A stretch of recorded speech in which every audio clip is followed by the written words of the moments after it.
1 year into my marriage, everything seemed stable. But then a bolt of lightning hit my otherwise calm life. My husband suddenly told me I had to take care of my father-in-law, who had become bedridden due to a serious accident. This was my first time handling such a situation, and I found myself struggling to manage. Then, to my shock, my husband and mother-in-law decided to take a vacation in Hawaii, leaving me behind to look after his father. They had no idea that this decision would later bring about a tragedy neither of them could foresee. My name is Marigold, and I am 32 years old. I've always had a passion for cooking, so after graduating from college, I started working for a big restaurant chain. Now, I work in the planning department, developing new menu items. I've been at the company for 8 years, and it was during this time that I met Merrick, the man who would become my husband. 2 years ago, I visited my favorite Japanese pub alone, as I often did after a long day. That evening, I took a seat at the counter, and Merrick happened to be sitting next to me.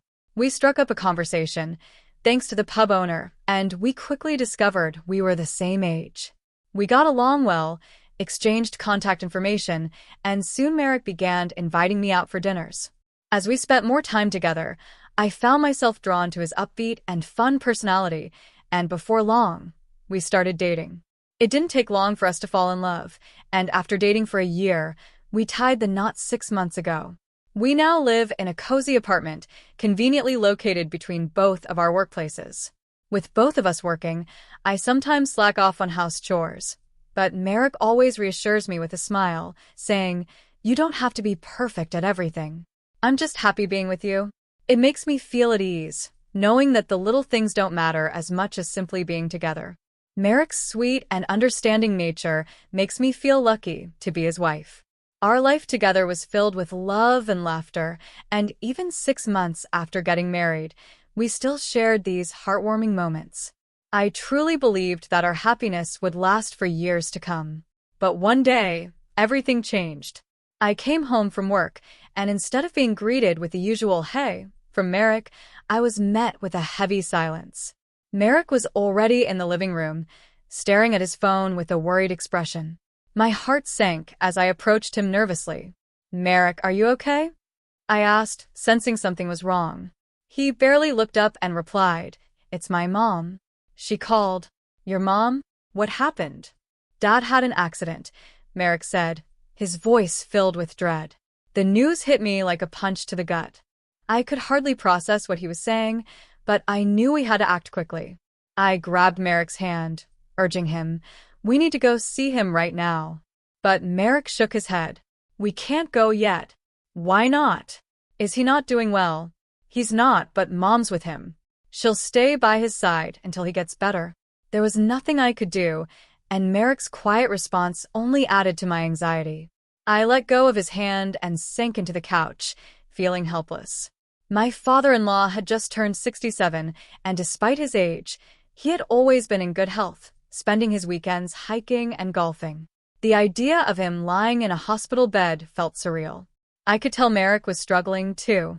Not only was his father seriously hurt, but he was also the president of the company Merrick worked for. The weight of it all was clearly overwhelming him. A week later, we were finally able to visit my father-in-law in the hospital. He lay in bed, a weak smile barely visible on his face, as we entered the room. "Are you okay?" I asked, trying to hide my concern. He scratched his head, giving me an apologetic look. "Marigold, I'm sorry for worrying you." "Don't be sorry. I'm just relieved that you're safe," I reassured him. He nodded slowly. "I'm all right. Just need some time to recover." His smile, though faint, brought me some relief. But the reality was grim. The accident had left him with a spinal cord injury, and though he could speak, he was paralyzed. The doctors had told us it would take at least 2 months of rehabilitation to assess his condition, and even after he was released from the hospital, he would need ongoing care. During this time, Merrick took over his father's role as president of the company, at least temporarily. Seeing my husband step into such a major position was strange, but he handled it well. However, the stress weighed heavily on him. As we sat in the hospital room, my mother-in-law suddenly pulled me aside. Her words were sharp and condescending. "Marigold," she began, "don't get any ideas. Just because Merrick's the president now doesn't mean you can start enjoying yourself at his expense. Her accusation stung. I have my own job, and I'm doing just fine, I replied firmly. She gave me a smug look. Sure, but you knew who Merrick was before you married him, didn't you? You're quite the opportunist.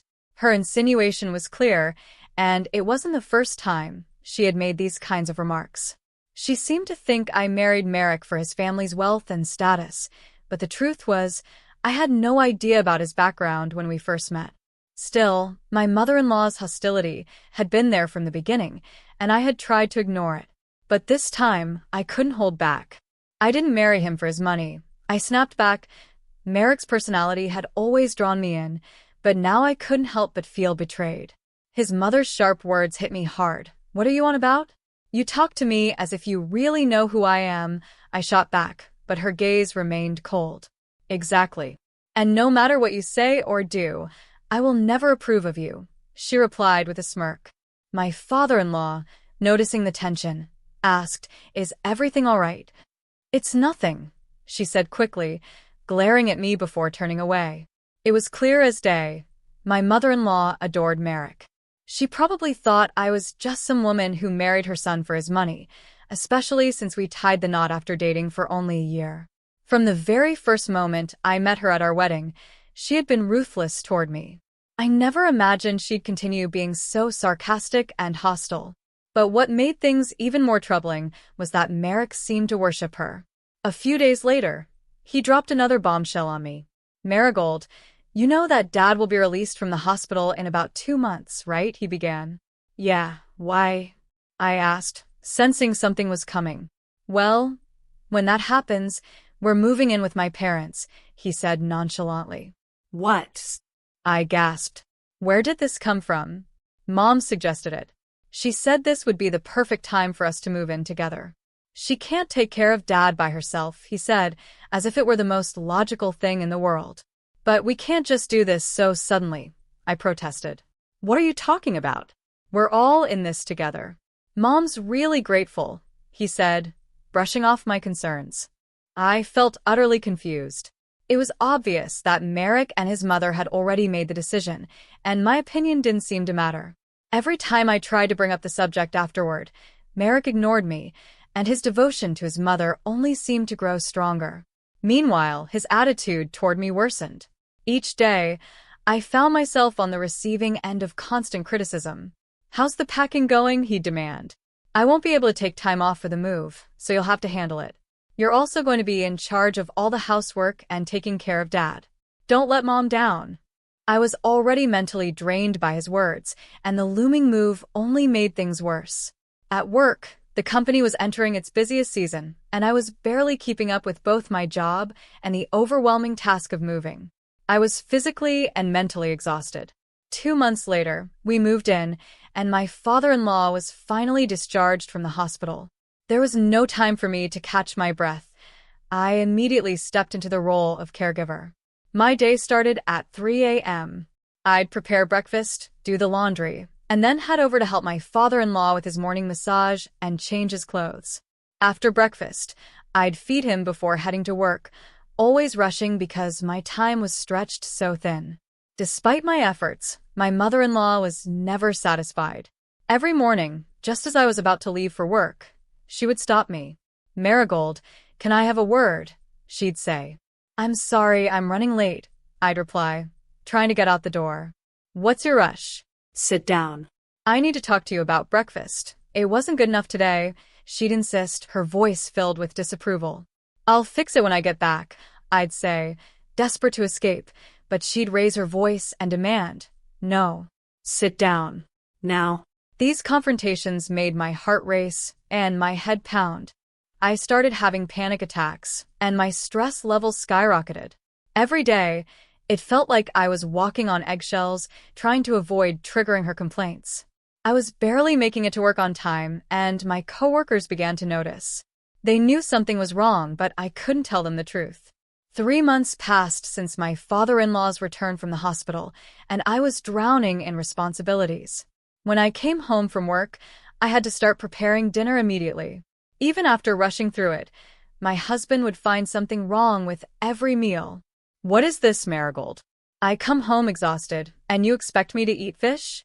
Really? He'd say, glaring at the plate in front of him. I'm sorry, I'd mutter. I had to leave the kitchen to help your father, so I made something quick. You should make something that boosts my energy. I don't want boiled fish, he'd reply before grabbing a cup of instant noodles and pouring hot water into it. My mother-in-law watched silently, smirking at my defeat. Feeling completely crushed, I went to help my father-in-law prepare for bed. He noticed my pale face and asked gently, Marigold, are you okay? You don't look well.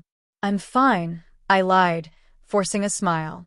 I've just been a little stressed with work, that's all. Is that really it? I've heard a lot of yelling lately from my wife and Merrick. Is everything all right? It's nothing. I'm just not very good at a lot of things, I said, trying to reassure him. I didn't want to burden him with my problems, so I kept smiling, even though my heart was heavy with despair. The truth was, I wanted to leave. I wanted to escape this nightmare, but I couldn't bring myself to abandon my father-in-law. What would happen to him if I left? I couldn't just throw everything away. I kept thinking about it, but there was no easy answer. As the end of the year approached, I finally had some time off work. But even on my days off, there was no rest. My husband, as if to twist the knife further, made an outrageous announcement on New Year's Eve. Mom and I are heading to Hawaii, he said, casually packing his bags. What? Hawaii? Now? I asked, shocked. Yeah, we've been planning this for a while, he replied as if it were no big deal. Wait a second. Think about your father. How could you possibly leave him like this? I protested. But he didn't care. When they were leaving for Hawaii, my husband looked at me with a smug grin and said, He's fine with you being here. You're off work, so you might as well do something productive. Both he and my mother-in-law had triumphant expressions on their faces as they proudly showed off their large carry-on cases. They seemed to find my confusion amusing, and it was clear they were trying hard not to laugh. Just before stepping out the door, my husband added, Well, you're going to take care of my father while we're off to Hawaii. We'll be relaxing, so you handle everything here. Then, with a chuckle, they both left and shut the door behind them. At that moment, something inside me snapped. Why was I the one left to handle everything alone? I thought to myself, I've had enough. I'm not going to put up with this any longer. I decided that once they returned from Hawaii, I would divorce Merrick. I was done being treated like a servant. However, until they came back, I resolved to devote myself entirely to taking care of my father-in-law. In the meantime, I stopped doing any extra housework. I made a clear plan. I would let everything slide, focusing only on my father-in-law's care. The next morning, I prepared breakfast for him, as usual. When I walked into his room with a towel to help him clean up and change his clothes, he greeted me with a smile. Marigold, best wishes for the new year, he said. Happy New Year to you too, Dad, I replied, though the cheerfulness felt forced. I was still reeling from the events of the previous night. Where did Merrick and my wife go? They seemed to be in some sort of rush, he asked, looking puzzled. They went to Hawaii, I said, watching his expression change as he let out a deep sigh. Hawaii? Really? He looked skeptical, shaking his head. What's going on?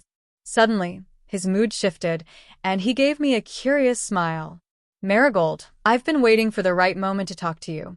I owe you an apology, he began, his voice calm but serious. Wait, what do you mean?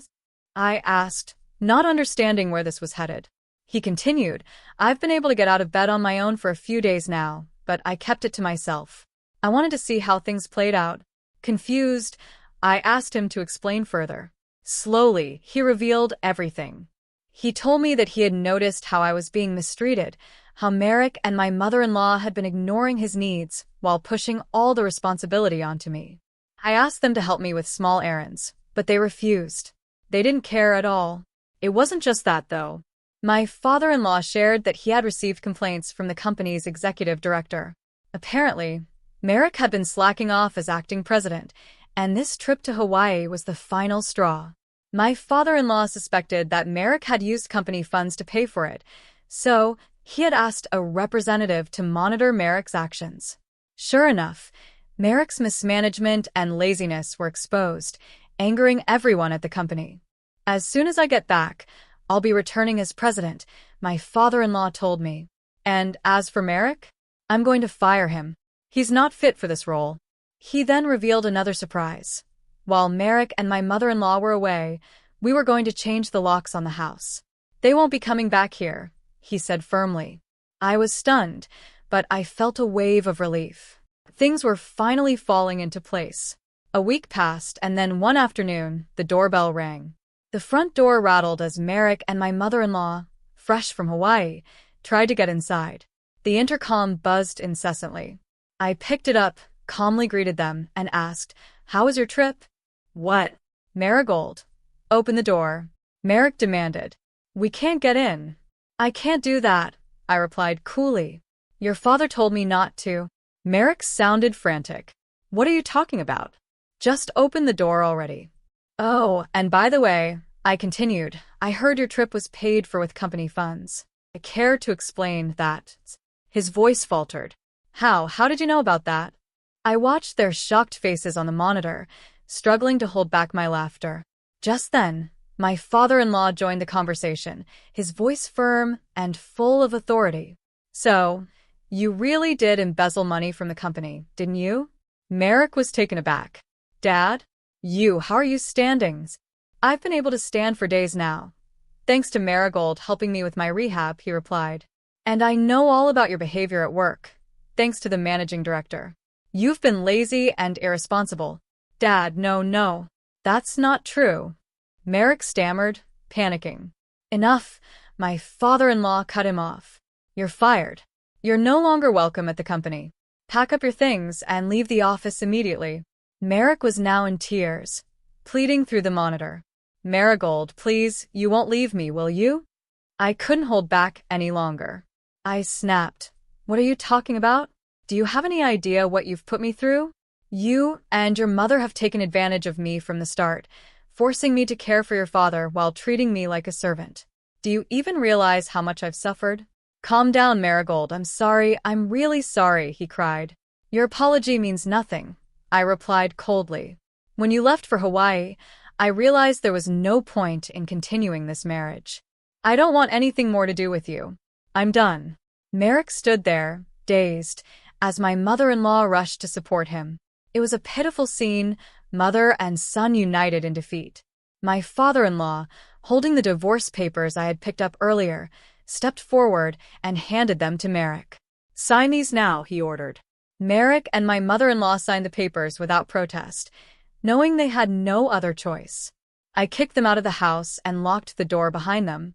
Even as they pounded on the door and begged to be let back in, my father-in-law and I ignored their pleas.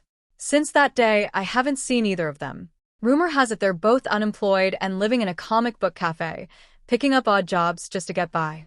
It's a far cry from the comfortable life they used to lead, but I believe it's the punishment they deserve. After the divorce, my father-in-law graciously told me, "I'll hire a housekeeper from now on. You're free to go live your own life." I took his advice and moved into a place closer to my job. Now, I'm living a peaceful, fulfilling life, and I'll always be grateful to my father-in-law for helping me escape that nightmare. I'm determined to repay his kindness in any way I can.